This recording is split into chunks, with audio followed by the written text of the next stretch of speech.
I got the cheapest beginner guitar setup on the internet. Now usually when you buy a cheap guitar, they don't even really come with all the things you need to get started. They don't come with an amp, and a lot of the time, they're kiddie sized ones. So this set is the cheapest. It gives you everything you need as a beginner. And you get everything in the box for under $130. So let's see if this cheap guitar can take you from guitar noob to a metal god. And does having a cheap guitar necessarily mean that it's bad? Learning to play the guitar is an exciting time. You can't wait to start shredding like Dimebag or downpicking like James Hetfield. So inevitably, the time comes when you need to choose your first guitar. So if you wanted to play like Metallica and you wanted to have James Hetfield's iconic ESP customs, they're going to set you back about $5,000. So then if you wanted to play like Trivium and get Matt Heafy's Epiphone custom, that's probably going to set you back about $1,000. And then you quickly realise trying to be a metal god is pretty expensive. I mean, then you're adding on guitar amps, guitar strings, guitar pedals, straps, plectrums, and you're looking at a lot of money before you even learn your first G chord. What if you don't have loads of money to invest in all that guitar stuff? And why would you invest loads of money in something if you've never learned how to do it yet and you don't even know if you enjoy it? So is it possible to get a good guitar on the cheap, and should you even do that? I mean, I clearly have a problem with buying lots of expensive gear. Look at it all. Can't even fit it all in the room. So can I master metal on a budget guitar, and can I make it sound just as good as my expensive ones? So if you haven't already guessed, I'm British. So I'm trying out the cheapest beginner guitar setup you can find in the UK. Gear for Music have sent me one of their beginner starter kits, and it comes in at around about £100, which for all you Americans out there is just under $130. I've had a look around on the internet, and I personally couldn't find any guitar setups for beginners cheaper than this one. So what do you get in the box? Of course you get a guitar, you get an amp, you get a case, a strap, some accessories, and that's pretty much everything you need as a beginner. So we now live in a golden age of affordable guitars. It used to be that a cheap guitar was pretty bad, but now we have so much choice, price is no longer a decider on how good it is. So here it is. It's a strap type 6-string guitar with one pickup, perfect for beginners, hardly anything to go wrong. It's got tuning pegs down here. It's a bolt on neck, black. What could be more metal than a black guitar, eh? So first impressions, it's pretty light. It's quite nice. I don't really like heavy guitars. Things to look out for in guitar quality or guitar build are the bridge, the pickups and the tuning pegs. The tuning pegs will decide really if it stays in tune. The bridge here will decide the action, the height of it, the preference. If you have a guitar with really high action as a beginner, it can be quite hard to learn to play, but if it's too low, you get lots of buzzing as well. Pickups as well. There's only one pickup in this. Don't know how well it's going to do metal, by the way. We'll find out eventually, I suppose. But overall, it feels quite nice. Pleasantly surprised, considering it's pretty much less than £100 with all of this stuff included. I'm going to take this tag off, it's going to annoy me. It says Vision String. Vision String is the name of the brand. It's made by Gear for Music, it's one of their own house brands. Is it in tune? No. Most guitars, even if they're from ESP, Ibanez Jackson, any of those places, will most likely turn up out of tune because they've been left in a warehouse for a while. Unless they're literally coming direct from a luthier or you bought it from a shop, they generally need a good setup when you're about to play them as well. Don't be too disheartened if you buy a guitar from a website and it's instantly like this, or you don't like the way it plays. A lot of the stuff is preferential. I probably will restring it and set it up the way I like it, but just for now I'm just going to tune it so at least it stays in tune. Saying that, I'm pretty sure there's a tuner in this box, so why don't I try and find it? So it comes with a bag. I think inside the bag, in this front zip here, close-up angle of that one, there's some other stuff. So there is a cable. Oh, in the cable there's also some plectrums, guitar picks, and Allen keys, so that'll be good for, most likely it's going to need a truss rod adjustment, so I'll explain that later. But that's what that Allen key there is for, and it does come with 0.71mm picks, 2 of them, which is quite thin for my liking, but if you're a beginner it might be good for like playing chords and stuff. There's also a strap, Gear for Music strap. That's good if you want to play standing up. It's always good to learn to practice playing standing up, because you sit down all the time, it will be a bit weird when you actually learn to stand up as well. Here you go, a HT55 headstock chromatic tuner. Second angle camera, look at that. Tiny little thing there, comes with it in the setup. yeah, there's nothing else left in here, so I'm just going to talk about the bag as well. It's not really a sturdy bag, it's more like a dust cover. I probably wouldn't throw it around, I probably wouldn't ship it from another country. Like when I go from Japan to England, I probably wouldn't use this. It's more like if you're just going to put it in it and take it to school, or put it in the car.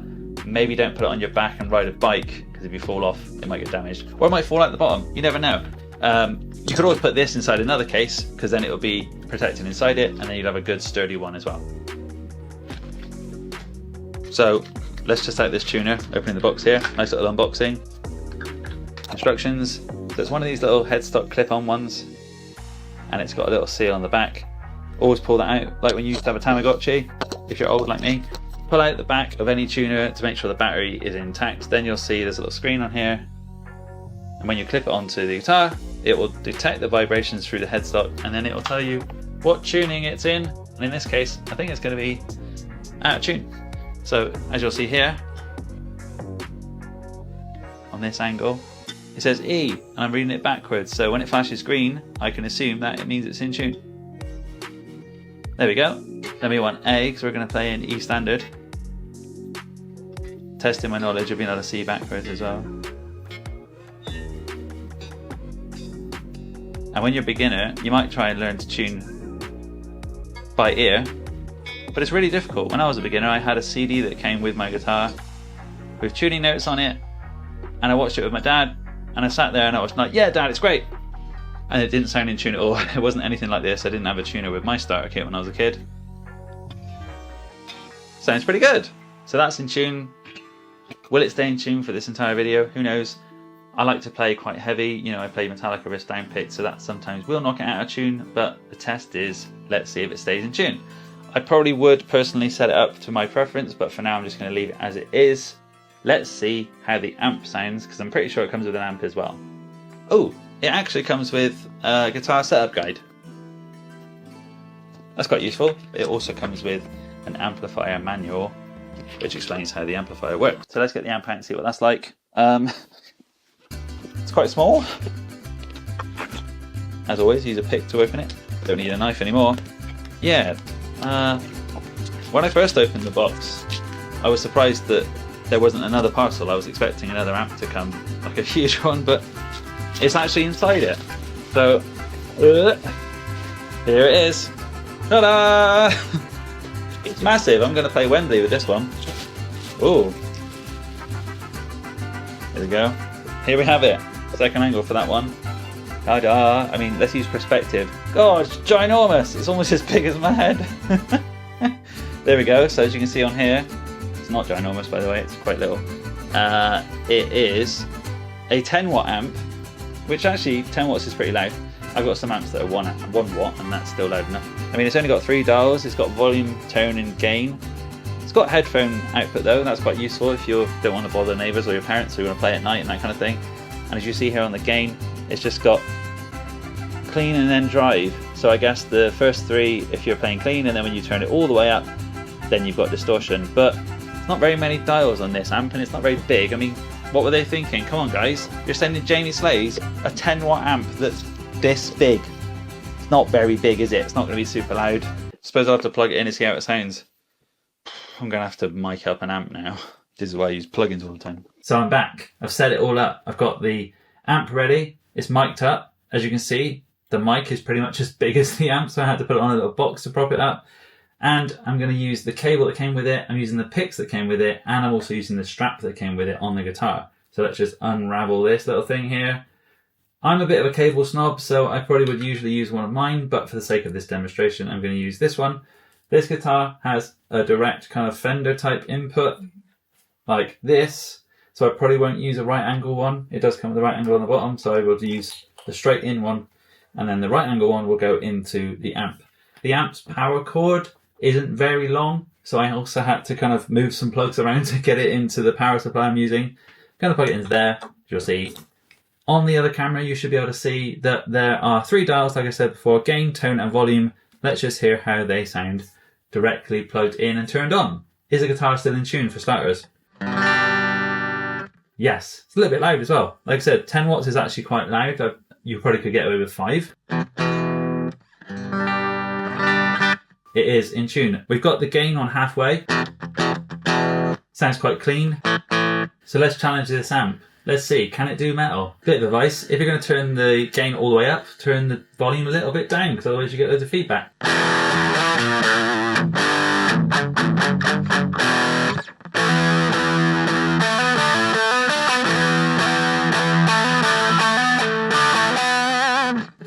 Doesn't sound too bad.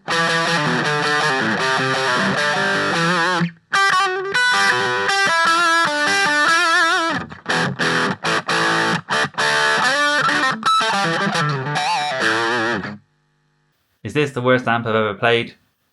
Surprisingly, no. At least it's got distortion. I've played amps where they're just only clean, and they're boring, because I just pretty much want to play metal riffs. And this one has a little bit of distortion. You might want to plug some boost pedals or an EQ pedal in to make it a bit more metal. I wouldn't imagine Zach Wild or Dimebag Darrell playing an amp like this. Considering the whole of this guitar setup, amp, strap, case, all the stuff that came with it, was less than the cost of one Fishman pickup, I would say it's actually not a bad place to start off. For example, if one of my guitar students came to me and said, Jamie, I've just got one of these new Vision setups from Gear for Music, should I get a new amp? Should I invest loads of money in a different amp? I'm probably going to say, maybe you should buy an EQ pedal, like this one. Plugging in this pedal into one of these amps gives you the ability to craft your tone a bit better with 7 more EQ bands. So it's unfair if I don't show off using it with a pro setup. So for science, let's plug it into my computer and use the plugins that I would usually use. So let's try my standard plugin preset that I would use for metal riffs like Metallica.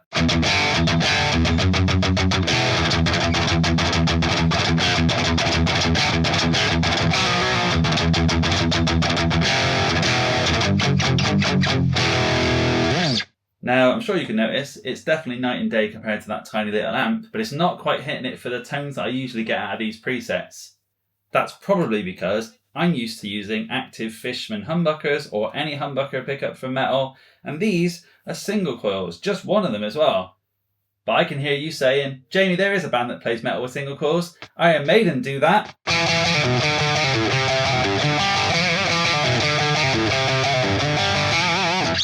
Yes, they do, but they've upgraded theirs to like a humbucker in the form of a single coil. So you could do that, or you could just practice with this one. But if you're a lead playing, lick loving, soloing master like this, then you're going to love it.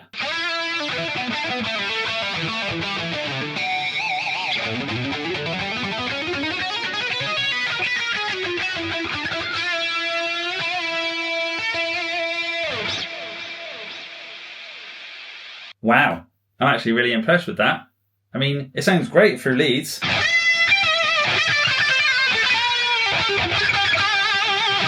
I didn't think it would sound great for leads, but it does. Considering the whole setup is under £100, this sounds incredible for a lead preset.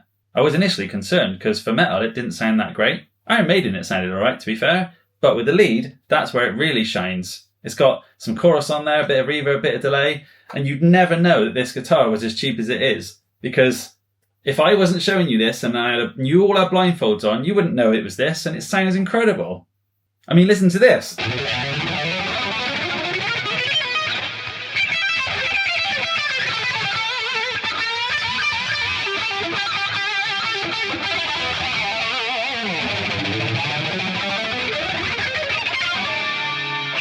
So yeah, let's talk about the guitar. I'm actually really impressed that this guitar has stayed in tune throughout this whole video. I've only had to tweak it slightly, but I've actually had Gibson Les Pauls that have gone out of tune quicker than this, or more often than this, and they cost like £4,000. So yeah, cheap doesn't necessarily mean bad, and expensive doesn't always mean good. One thing I will say about this guitar, it is pretty much set up as it came to me from the factory or wherever it was sent from. I will probably adjust those myself. If I was going to restring it, I'd do it at the same time, but that's because I have a preference as to how I like them. If I was going to review the setup of the guitar itself, how it came to me, I would probably give it a 5 out of 10. It's not unplayable, but I don't feel very comfortable playing it. I have to try quite hard to focus on pressing down quite a lot. If I was doing any kind of lead work, like that kind of stuff, that's quite hard because as you roll down the neck, all the string heights are different, so they're not really that fluid. I would adjust them all myself. But like I said, it's staying in tune quite well. The truss rod came to me relatively straight. I haven't actually adjusted it at all, whereas I tend to have a bit of a a knack for always doing that whenever I restring a guitar. There aren't really any kind of imperfections. I don't really see any chips or loose screws or anything. There is plastic on this pick guard which I haven't peeled off yet. The neck pocket, which some people are actually quite interested to know about, this bit here that the neck connects to, I'll just take it off so you can see it easier, is actually not too bad. You can see it in here if you can get in there with that camera, like here somewhere around here. It's actually not that bad. The reason why I'm showing that off is because the screws here, they tighten this neck to the body. You probably could tighten them a tiny little bit more and it kind of decrease the gap. The more gap you have, the kind of more movement there'll be in the neck and maybe less tuning stability. The fret edges, so these silver bars here that separate the strings so you know which note you're playing, they're actually not too bad either. Again, I'm pleasantly surprised. These fret ends down here, they're not very sharp. I've again had guitars that cost a lot more than this that have been in a worse condition, and this is pleasantly impressive. I'm enjoying this so far. A lot of things with me, if it doesn't stand out straight away, I don't really notice it. So because I'm not noticing it as being bad, I actually say it's actually pretty good. Again, it's still in tune, which again I'm still impressed with. The fretboard's a bit dry, so the brown wooden bit here with all these dots on, this is quite dry, so it just means it needs a bit of oil, maybe some lemon oil. If I was going to restring it, I'd probably put some sort of an oil or a lacquer on it anyway. You leave it to set and then let the wood absorb it, and then you wipe away the excess. That just makes it feel a bit more smooth when you're playing faster or you're moving around. New strings will do that too, because a lot of them are coated nowadays. So overall, like I said, 5 out of 10 I would give this setup. It's not the worst thing ever, but I probably would have to do a bit of it myself. Build quality, I would give it, I'd say genuinely, maybe like an 8 or a 9 out of 10. Maybe an 8, 7.5. So let's go 7.5 or an 8. It does feel quite nice. The wood feels quite smooth. It's not sticky. It's relatively unvarnished, so the back of the neck, it's probably easier to show you all of this on this camera. The back of the neck is relatively dry. I've got quite dry hands anyway, so I'm finding it quite comfortable. I don't really like painted necks or super glossy ones because I get stuck to them. The headstock is quite nice. Again, it's a bit like a Fender one. There's a tiny little dent here actually. That's one thing to point out. But you know, that could have been me throwing around the box and stuff, but that's cosmetic. That's not really going to affect the way it sounds. I think for a guitar, again, the whole setup is under £100. This guitar, even if you said this guitar alone was £100, I'd actually be pretty impressed with that, because again, I've had guitars that were worth more than £100 and they weren't necessarily as nice. The black is all black. There's no real like scratches or marks or dents or anything, not that I can see. Unless I've done it myself. The bolt-on bit is fine. Like I said, the neck pocket is quite good. The pick guard actually is cut out quite well. It must be like CNC routed or something. Sometimes you can get issues where they're quite sharp or jaggedy on the end. Some of the screws are, if I'm going to be really picky, some of the screws are like pointing out a little bit, but it could just be that the holes haven't been drilled very well. If you were to take them off, you probably could just loosen up a little bit yourself. There's no real cracking or loose electrics from what I can hear. There's no real like buzzing, or when I put the cables in, it wasn't loose. A lot of the time you might get a loose input jack and that can be a bit of an issue. Again, the screws on the input jack are just a bit up a little bit, so it might mean that the hole that they've drilled isn't really that flush. But not very many complaints. Again, for how much it costs, I'm remarkably impressed with this guitar. So for all you beginners out there, I just want to say, don't be disheartened when you're a beginner. Don't focus too much on tone and amps and pedals and buying really expensive guitars. Essentially, what you really want to focus on is just playing guitar, having fun, getting better, learning the fretboard more, playing more chords, playing different tunings, all that kind of stuff. Because even when I first started out, I was horrendous. I was a bit disheartened too, until I was shown that any guitar can sound good, you just have to be good. So if you're someone who's looking to start your guitar journey, then click the link in the description below and head on over to Gear for Music and check out the Vision range. You won't be disappointed, especially when it's under £100 or $130.